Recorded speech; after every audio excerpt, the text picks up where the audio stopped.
Aloha, Tannya Joaquin, KITV Island News. Aloha to both of you. So great to meet you in this beautiful setting. And I have two words to say. I know you'll understand this. You probably do too. Chicken skin. Oh. Yeah. Tell me what it feels like to finally be able to bring this gift to the world and playing Kamehameha as a local boy. You know, I think everybody going to see the side of leadership and the emotions that leaders go through. And that's really what I'm excited about, because everybody going to be able to relate to those emotions of confusion, doubt, being judged 24/7, whether we're making the right decision or not. We still get, criticized. Oh, that's true, especially in this day and age. And how about yourself coming in here? Did you feel enveloped by the Aloha and being part of this epic production? Oh, absolutely. I remember finding myself, I was questioning myself the entire audition process, wondering if this was the right move. And I just had to put my faith in the akua and trust that whatever happened, happened. And then nervously, when I got off the plane, as soon as I met the Ohana building, the Kanaka who were building this show, I just, the love, the aloha that was gifted to me, and the warmth to invite me into such a beautiful story. I couldn't have done it without that. Well, there's a line that in the trailer, which already grabbed us on the edge of our seats, talking about the land, and people who aren't from here don't necessarily understand the connection to the land. How important is that to convey with this series, Chief of War? Aina is everything. We see in our history and the history of humans in general that no matter how much we poison Aina, no matter how much we bomb it, destroy it, it's not Aina that needs us, because it'll thrive when we leave. It's us, the humans, that really need Aina. I love that. This is a lot of kane there, Jason, yourself too, but you represent the Wahine. What was it like working with these men in these epic battles and being part of this and representing as a strong woman? Oh, it was beautiful. Somebody had to keep these boys in line. Well, yes, thank you. If you needed backup. Our wahine out in the world, no, you boys need a little bit of aloha from the wahine to just keep you a little bit grounded, keep you on topic. So it was beautiful. It was wonderful, and I was surrounded by lots of incredible wahine on the show. My name Kinimaka, Cesar Gray, our beautiful Roimata Fox, who is actually from the same hometown. So I was privileged not only in incredible kane, but also powerful, beautifully talented, and wonderful spirited wahine as well. This has to be a special cast. And I want to ask you about when Jason first mentioned this idea of Kamehameha years ago. You must have thought it just off the wall. Oh yeah, I thought he was full of it. I told him that, and I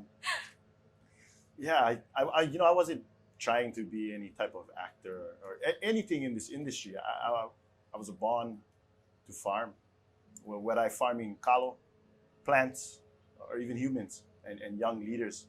And so my objective is to grow young leaders, and that's what I've been doing. I want to ask you, ultimately, was that chance the spotlight to be able to reach a larger audience? Was that part of your decision? No, really. There's a lot of pulling that went into it. I talked to some elders, and they told me, if not you, then who?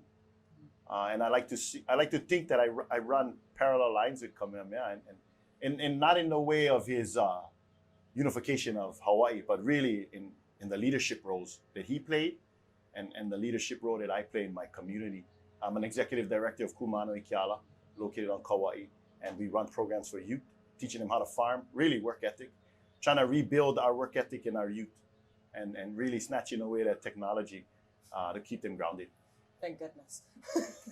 Somebody needs well, she knows she gave. I wanted to stay forever. Well, this is a real Ohana experience for yourself as well. Your beautiful mama had a chance to meet her. Tell me about that. It's funny, I was reminded yesterday when I bumped into Jason in the evening, and he turned to mum. He's met mum a few times. He turned to mum and he said, you're the reason she got this job. So I was going through the audition process, and obviously Jay was just like, there's something, I'm not sure. And we were having a discussion, and somebody asked me about my mum and my family. And apparently the way I talked about her, he just went, there she is, that's my wife. And so he knows it, and I mean, I know I wouldn't be here today. I know I wouldn't have the success I've had in my life and in my career if it wasn't for that woman. So just goes to show. Well, I have to ask you, I mean, you had to play his wife and you got paid for this job too? That's a dream assignment. I was just hoping to like be a part of the kaupapa. I was like, I will run coffee, I will be a driver. I just want to support the kaupapa.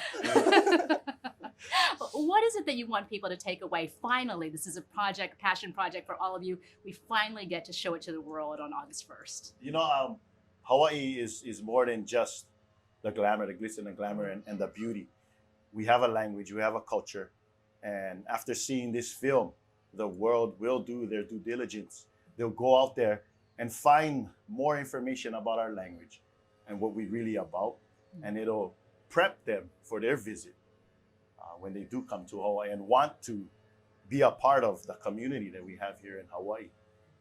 But not only that, it's going to be the tip of the spear of all indigenous people. We all the same. We all have our own stories, our own languages, and we all can connect to each other. And I think that's very beautiful about the film. I would have cast you as Kamehameha just from that, very deep. But I can't get out of here without asking you about the wardrobe, the malo you had to wear. What was it like doing fight scenes in this? I have to say this. What? Like, I think because I had heard about you and Jay had told me all about the process, and I was like, oh, the Akua have sent him, like that we're ready, the right person is here. And then I heard Caroline, our beautiful wardrobe designer, she came over and she was like, oh my God, I love Kaina. He just went, I don't want a fixed malo. I will wear a proper malo every day and I will wrap it myself. And I went, is it getting hot in here? that's Kamehameha right there.